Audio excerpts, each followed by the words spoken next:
Narito po tayo, narito po tayo ngayon sa F. Legazpi Bridge, kung saan po ito ay dating F. Javier Bridge. At ngayon po makikita po natin ang mga taong yan. Yan po ay sa tabing ilog, na kung saan po sa tabi na yan ay marami po mga bahay na nalulubog na. Kaya po ginagawa nila ng paraan upang matanggal po ang mga bara. Ayan po, sila po ay nagkakaroon ng bayanihan dito sa may bunga Pasig. At ito po ang kahabaan ng tulay kung saan po maraming nag-uusyosong mga tao.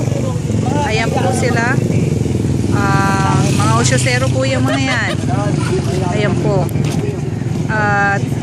Ayan po, meron pa pong mga bata rito na kung nakikita nyo po, ayan po ay mga bagong silang pa lang po, ngunit po malalaki na sila nung lumabas. Okay, andito po tayo sa kabila, papunta po ito ng Laguna de Bay.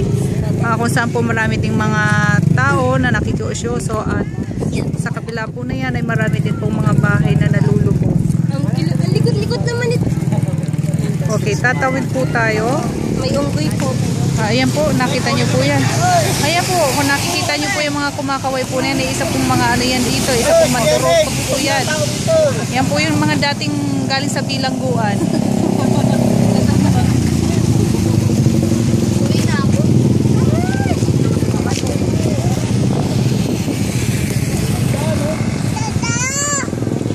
Ayan po.